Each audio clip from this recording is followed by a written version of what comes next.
नमस्कार दोस्तों।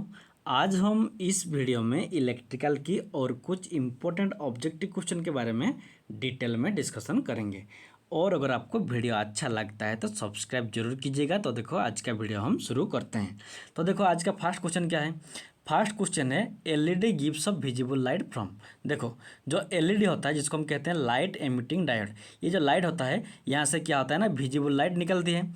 तो एलईडी की कौन सी पार्ट से विजिबल लाइट निकलती है?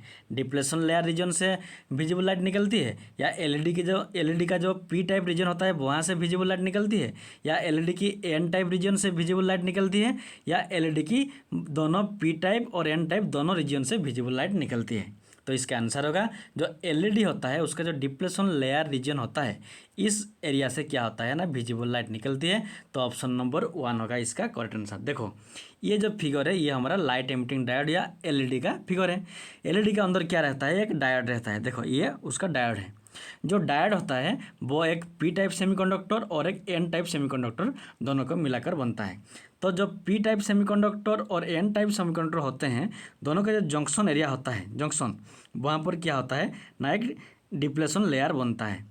इस डिप्लेशन लेयर से क्या होता है ना, लाइट एनर्जी एमिट होता है, निकलती है। तो इसीलिए जो एलईडी होता है उसका जो विजिबल लाइट होता है वो डिप्लेशन लेयर, जो डायोड होता है उस डायोड का डिप्लेशन लेयर से विजिबल लाइट निकलती है। ऑप्शन नंबर 1 होगा इसका करेक्ट आंसर। और देखो ये जो हमारा एलईडी है इसमें देखो दो टर्मिनल है, ये एक टर्मिनल, ये और एक टर्मिनल। जो लंबा वाला जो टर्मिनल होता है वो हमेशा पॉजिटिव टर्मिनल होता है, और जो थोड़ा छोटा वाला होता है वो नेगेटिव टर्मिनल होता है। ये बात भी आपको याद रखना होगा। देन देखो नेक्स्ट क्वेश्चन क्या है। नेक्स्ट क्वेश्चन है which of the following vapour gas will give yellow colour. देखो इनमें से कौन सा वेपर गैस क्या करता है ना, येलो कलर देता है? Helium vapour gas, mercury vapour gas, या सोडियम या मैग्नीशियम? तो इसका आंसर होगा जो सोडियम वेपर गैस होता है वो येलो कलर देता है। तो ऑप्शन नंबर 3 होगा इसका करेक्ट आंसर।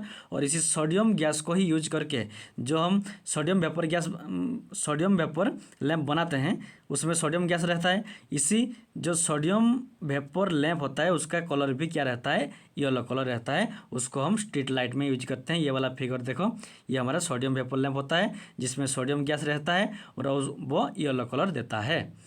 देन देखो नेक्स्ट क्वेश्चन क्या है।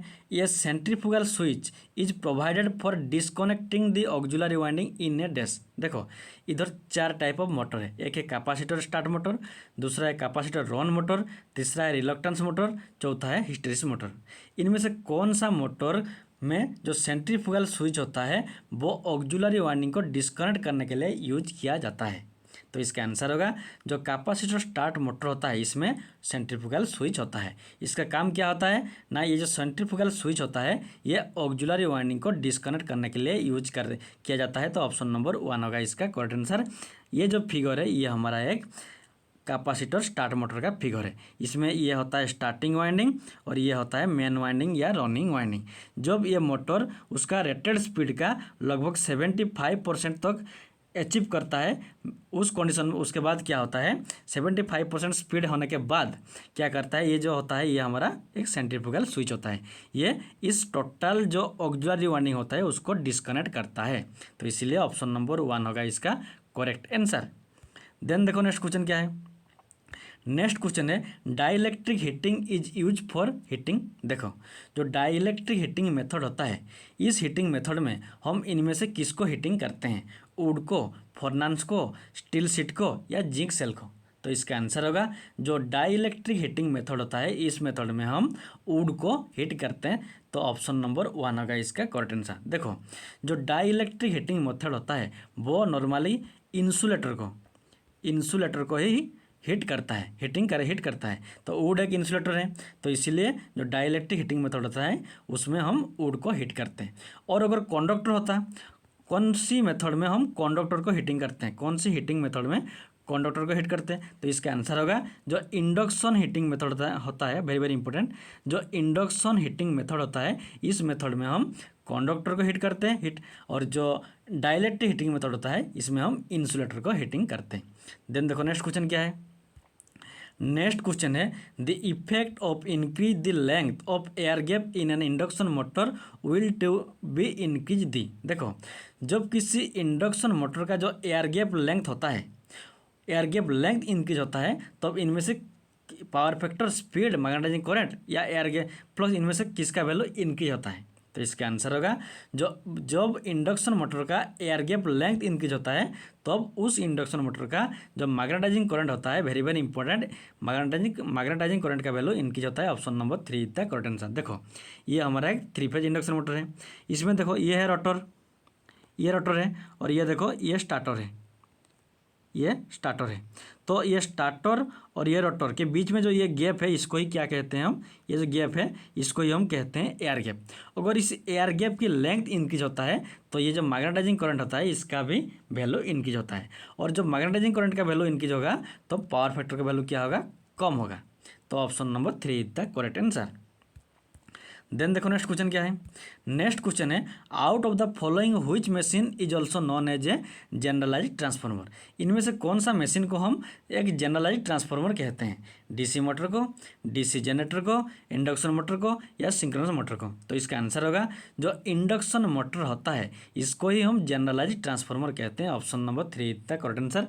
क्योंकि जो ट्रांसफार्मर होता है और जो इंडक्शन मोटर होता है दोनों का वर्किंग प्रिंसिपल लगभग और बहुत सारे सिमिलरिटी रहता है। देखो, मान लो ये हमारा एक ट्रांसफार्मर है और ये 3 फेज इंडक्शन मोटर है। तो देखो, ये इधर ये इनपुट होता है और इधर देखो इधर भी ये इनपुट होता है। उसके बाद देखो ये आयरन कोर के थ्रू सेकेंडरी में जाता है। ट्रांसफार्मर में प्राइमरी में करंट इनपुट दिया जाता है, उसके बाद जब फ्लक्स क्रिएट होता है वो आयरन कोर के थ्रू सेकेंडरी वाइंडिंग तक जाता है।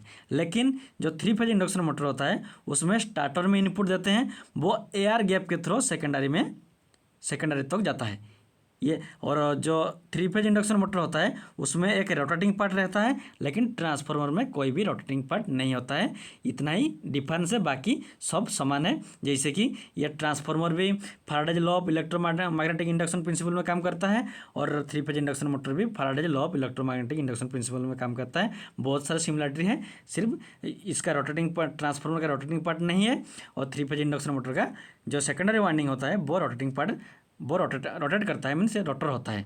और ये आयरन कोर के थ्रू सेकेंडरी तो जाता है, लेकिन इसमें एयर गैप के थ्रू सेकेंडरी तक फ्लक्स पहुंचता है। इतना ही डिफरेंस है। तो इसीलिए जो इंडक्शन मोटर होता है उसको हम एक जनरलाइज ट्रांसफार्मर कहते हैं। देन देखो नेक्स्ट क्वेश्चन।